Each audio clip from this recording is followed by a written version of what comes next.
सारा खेलना माइंडसेट का है। देखो नीट 2025 एग्जाम के लिए 50-60 डेज के अराउंड बचा हुआ है, जो कि कम है एक्चुअल में, राइट। लेकिन तुम एक बार अगर माइंडसेट बना लेते हो, 100% देना स्टार्ट करते हो, तब 500 से लेकर 550 मार्क्स लाना पॉसिबल हो सकता है जीरो से। सही से मेहनत करने की जरूरत है। तो इस वीडियो का बहुत सारे स्टूडेंट डिमांड कर रहे थे कैसे करना है, क्या करना है, सब कुछ बताऊंगा। लेकिन एक कंडीशन है कि आपको हर एक चीज सही से फॉलो करना होगा। सबसे पहले ना कैलकुलेशन समझ लो। देखो 60 डेज के अराउंड बचा हुआ है। रेगुलर बेसिस पे अगर 14 आवर्स करके स्टडी करते हो, जो कि करना ही होगा, इससे कम दोगे कोई फायदा नहीं है, तो टोटल मिला के 60 डेज में तुम 840 आवर्स स्टडी करने वाले हो। तो अगर देखा जाए एक चैप्टर का लेक्चर जो है वन शॉट के थ्रू अगर कंप्लीट करते हो तो टोटल 6 घंटा करके लगने वाले हैं। तो टोटल अगर 50 चैप्टर्स करने वाले हो तो टोटल 300 आवर्स में तुम 50 चैप्टर्स कंप्लीट कर लोगे। उसके बाद भी तुम्हारे पास 500 आवर्स बचे रहेंगे, जिसमें तुम सेल्फ स्टडी करोगे, क्वेश्चन प्रैक्टिस करोगे, पीवाईक्यूज करोगे, रिवीजन करोगे, टेस्ट वगैरह दोगे। तो अगर सही से मैनेज करते हो पॉसिबल हो सकता है, लेकिन ज्यादातर स्टूडेंट करता ही नहीं है। अब अगर मैं टारगेट की बात करूं, देखो बायोलॉजी में तुम्हारा टारगेट रहना चाहिए 350 प्लस मार्क्स लाने का। अगर इतने नहीं आता है 340 तो एटलीस्ट आ ही जाएगा। बायोलॉजी यहाँ पे तुम्हारा प्लस पॉइंट वाला सब्जेक्ट है।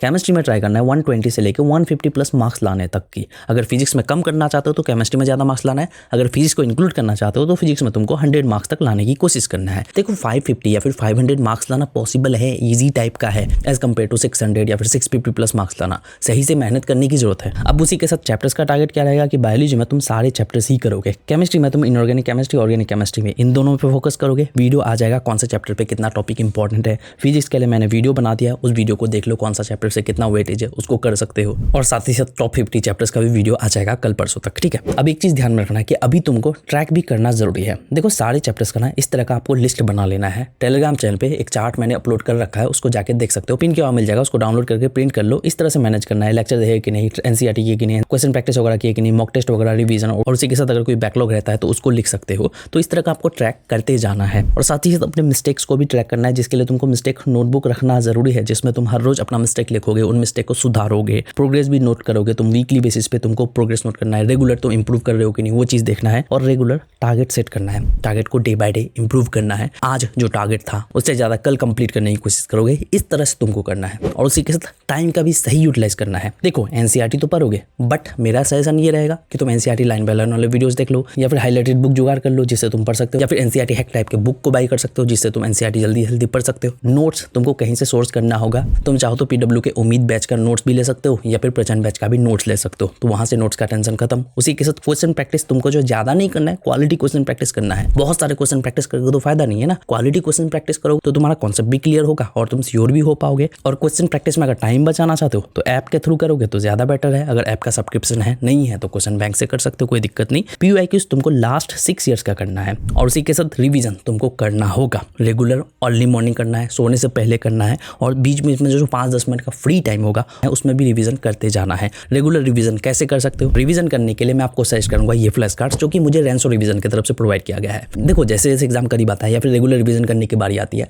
बुक्स के थ्रू रिवीजन करने की कोशिश करते हैं या फिर नोट्स के थ्रू करने की कोशिश करते हैं, जो कि काफी ज्यादा लेंदी होता है और प्रॉपर तरीके से रिवाइज भी नहीं हो पाता है। लेकिन वहीं पे तुम रेगुलर बेसिस पे फ्लैश कार्ड्स के थ्रू 10 से 15 मिनट में आराम से एक चैप्टर को रिवाइज कर सकते हो। देखो जैसा कि बायोलॉजी का वेटेज है 50%, कई बार बायोलॉजी में एनसीईआरटी बेस्ड फैक्चुअल क्वेश्चंस आते हैं। तो सबसे पहले तो बायोलॉजी के लिए फ्लैश कार्ड्स काफी ज्यादा बेनिफिशियल है, क्योंकि इसमें आपको जो एनसीईआरटी का हर एक लाइन कवर किया हुआ मिल जाएगा। साथ ही साथ आपको जो इंपॉर्टेंट टर्मिनोलॉजीज, डायग्राम और क्लासिफिकेशन भी मिल जाएगा। और उसी के साथ ट्रिकी चैप्टर्स के लिए लाइक जेनेटिक्स एंड फिजियोलॉजी के लिए आपको जो सिंप्लीफाइड किया हुआ न्यूमेरिक्स मिल जाएगा, फ्लो चार्ट्स भी मिल जाएगा। साथ ही इकोलॉजी एंड बायोटेक्नोलॉजी के लिए आपको जो इंपॉर्टेंट फैक्ट्स मिल जाएगा और पीवाईक्यू बेस्ड हाईलाइट किया हुआ मिल जाएगा, जिससे आप क्विकली रिवाइज कर सकते हो। उसी के साथ अगर मैं केमिस्ट्री की बात करूं, इनऑर्गेनिक, ऑर्गेनिक और फिजिकल केमिस्ट्री के सभी रिएक्शंस एंड फॉर्मूलाज आपको जो एक ही जगह मिल जाएगा। तो रेगुलर बेसिस पे उसके थ्रू क्विकली रिवाइज कर सकते हो। और उसी के साथ रिएक्शन मैकेनिज्म, पीरियोडिक ट्रेंड्स और एक्सेप्शंस जो आपको सिंप्लीफाइड वे में न्यूमेरिक्स मिल जाएगा। और इलेक्ट्रोकेमिस्ट्री एंड थर्मोडायनेमिक्स के न्यूमेरिकल्स को क्विकली सॉल्व करने के लिए आपको जो है ट्रिक्स मिल जाएगा, जिससे आप केमिस्ट्री को रेगुलर बेसिस पे क्विकली रिवाइज कर सकते हो। साथ ही साथ फिजिक्स के लिए फास्टेस्ट वे से न्यूमेरिकल सॉल्व करने के लिए आपको जो सारे फॉर्मूलाज कंसोलिडेटेड किया हुआ मिल जाएगा, जिससे आप क्विकली क्वेश्चन सॉल्व कर सकते हो। साथ ही साथ कॉन्सेप्ट जो है आपको एक्सप्लेन किया हुआ मिल जाएगा डायग्राम के साथ, और शॉर्ट नोट मिल जाएगा बेटर विजुअलाइजेशंस के लिए। और उसी के साथ डायमेंशनल एनालिसिस, एसआई यूनिट्स और शॉर्टकट्स मिल जाएगा डायरेक्ट एमसीक्यूज के लिए। तो ये फ्लैश कार्ड्स रेगुलर बेसिस पे क्विक रिवीजन के लिए 10 से 15 मिनट में एक चैप्टर को कंप्लीट करने के लिए, सारे इंपॉर्टेंट कॉन्सेप्ट्स को रिवाइज करने के लिए काफी ज्यादा हेल्प कर सकता है। तो अगर इन फ्लैश कार्ड्स को बाय करना चाहते हो, लिंक मैं आपको डिस्क्रिप्शन में प्रोवाइड कर दूंगा।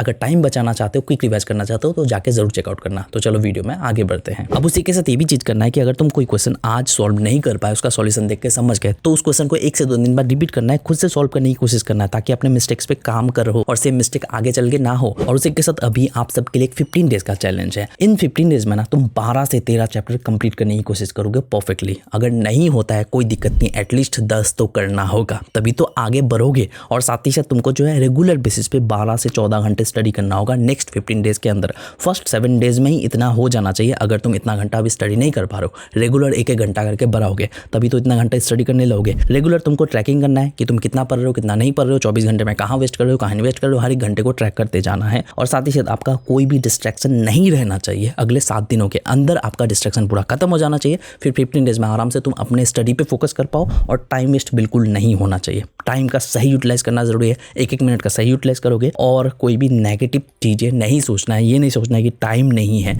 इन सब में टाइम वेस्ट नहीं करना है। फोकस बस स्टडी पे रखना है, चाहे रिजल्ट जो भी हो, मेहनत करोगे आज से, ये चीज़ ध्यान रखना है। अब उसी के साथ इंपॉर्टेंट चीज़ समझ लो। सबसे पहले ना पूरा सिलेबस एनालाइज करो, देखो कि तुमने कितने चैप्टर्स कंप्लीट कर रखा है। पहले तो पढ़ा होगा तो उन सब चैप्टर्स का ना लिस्ट बना लो। साथ ही साथ अपना रीजन क्लियर करो कि तुम नीट क्रैक करना क्यों चाहते हो, इतने मार्क्स लाना क्यों चाहते हो। रीजन क्लियर नहीं होगा तो माइंडसेट नहीं बनेगा, माइंडसेट नहीं बनेगा तो आज पढ़ोगे कल छोड़ दोगे, और अब तक यही करते आ रहे हो। और उसी के साथ जो भी टारगेट मार्क्स है, उस टारगेट मार्क्स को एक पेज में बड़े करके लिख दो और वॉल में पेस्ट कर दो, ताकि उसको रेगुलर देख के तुमको मोटिवेशन मिले और रेगुलर उसको पढ़ते जाओगे। जो भी रीजन है उसको भी पढ़ोगे, याद करोगे, हर रोज सुबह उठ के ही वो याद करोगे और अपने टारगेट मार्क्स को देखोगे, तभी माइंडसेट बनेगा, प्रॉपर तरीके से प्रिपरेशन करोगे। अब अप्रोच की अगर मैं बात करूं, 24 आवर्स में तुम 14 आवर्स स्टडी करने वाले हो, तो एक बात का ध्यान रखना, तुम एक दिन में चाहो तो 2 सब्जेक्ट भी पढ़ सकते हो, 3 सब्जेक्ट भी पढ़ सकते हो। 2 पढ़ोगे तो भी बेटर है, 3 करोगे तो भी बेटर है। बट तुमको क्या करना है, लेक्चर जो है कंटिन्यू 2 घंटे का ही देखना है, उससे ज्यादा नहीं देखना है। फिर ब्रेक लेना है, फिर 2 घंटे का लेक्चर देखना है। इसी तरह से तुम 6 से 7 घंटे का लेक्चर रेगुलर बेसिस पे देखोगे। और हर एक लेक्चर के बाद 2 घंटे का लेक्चर देख लिया, उसके बाद सेल्फ स्टडी में टाइम दोगे, फिर ब्रेक लोगे, फिर लेक्चर को कंटिन्यू करोगे। उसी के साथ वीकली बेसिस पे जो चैप्टर्स का टारगेट होगा, इजी होगा, मॉडरेट होगा और हार्ड, तीनों टाइप के चैप्टर्स को चूज करना है। और साथ ही साथ सोर्स क्या रहेगा कि तुम उम्मीद बैच इस साल वाले या फिर लास्ट ईयर वाले दोनों को फॉलो कर सकते हो, और प्रचंड बैच लास्ट ईयर वाले फॉलो कर सकते हो। अब स्टडी की अगर मैं बात करूँ, सबसे पहले बायोलॉजी की अगर मैं बात करूँ, तो एक बार ना समरी देख लेना चैप्टर का, ताकि तुमको ओवरऑल चैप्टर का नॉलेज हो जाए। तीनों सब्जेक्ट के लिए ट्राई कर सकते हो। उसके बाद बायोलॉजी के लिए तुम जो एनसीईआरटी के लाइन बाय लाइन वाले वीडियोस को देख सकते हो, लेक्चर को देख सकते हो, जिससे क्या होगा कि तुम्हारा एनसीईआरटी भी साथ ही साथ होता जाएगा और तुम लेक्चर के थ्रू कॉन्सेप्ट भी क्लियर कर लोगे। तो यहाँ से टाइम बच सकता है। एनसीईआरटी का हर एक लाइन तुम्हारा वहीं से क्लियर हो जाएगा, तो दोबारा एनसीईआरटी पढ़ने की जरूरत नहीं पड़ेगी। उसके बाद डायरेक्ट अगर एनसीईआरटी का हर एक लाइन से क्वेश्चन प्रैक्टिस करोगे तो तुम्हारा वहीं से एनसीईआरटी क्लियर हो जाएगा। नीट एग्जाम में क्वेश्चन आएगा तो सॉल्व कर पाओगे। उसी के साथ पीवाई को लास्ट ईयर का करोगे, बट जो भी क्वेश्चन सॉल्व नहीं होता है उसका प्रॉपर एक्सप्लेनेशन देख के समझना है। उसके बाद जो है तुम रिवीजन के लिए फ्लैश कार्ड्स का यूज करोगे, जो कि मैंने पहले बता दिया। और रिवीजन का टाइमिंग क्या होगा, अर्ली मॉर्निंग तीनों सब्जेक्ट मिला के 1 घंटा दोगे रिवीजन के लिए, और सोने से पहले भी 1 घंटा देना है। अगर आपको कोई कंफ्यूजन है तो आप मेरा टाइम टेबल वाला वीडियो देख लो, कब करना है, उसमें मैंने सब कुछ बता रखा है। केमिस्ट्री के लिए अगर मैं बात करूँ तो केमिस्ट्री के लिए लेक्चर देखोगे, लेक्चर देखते देखते नोट्स को भी आप पढ़ सकते हो, बाकी चीजें सेम करोगे। फिजिक्स में भी ऑलमोस्ट सेम ही करना है, बस आपको जो फिजिक्स के लिए नोट्स पढ़ना है, एनसीईआरटी नहीं पढ़ना है। अब फाइनली कुछ एडवाइस दे दूं, अगर देखो पॉसिबल है कि नहीं है, ये माइंड से निकाल दो। बस क्या रहना चाहिए कि तुमको अभी से हर रोज अपना 100% देना है। 100% देते जाओगे, हर रोज खुद को बेटर करने की कोशिश करोगे, तो तुम टारगेट को अचीव कर पाओ ना कर पाओ, खुद को काफी ज्यादा चेंज कर लोगे। तो रेगुलर टारगेट सेट करना है, उसको टारगेट को कंप्लीट करने की कोशिश करना है, खुद को बेटर करने की कोशिश करना है, अपने आप को चेंज करने की कोशिश करना है। अब तक टाइम वेस्ट करते आ रहे हो तो टाइम को इन्वेस्ट करना सीख जाओगे, चाहे तुम्हारा टारगेट मार्क्स आए ना आए। तो आई होप कि आपको सब कुछ समझ में आ गया। एज इट इज फॉलो करते जाओ। आप मेरा वीकली टारगेट को भी फॉलो कर सकते हो, दूसरे चैनल पर मैं वीकली टारगेट अपलोड करता हूँ, तो उसको फॉलो कर सकते हो। तुम अपना टारगेट मार्क्स अचीव कर सकते हो। तो बस मुझे आपको यही बतानी थी। शेड्यूल वाला वीडियो भी देख सकते हो। तो मिलते हैं नेक्स्ट वीडियो के साथ। Thank you.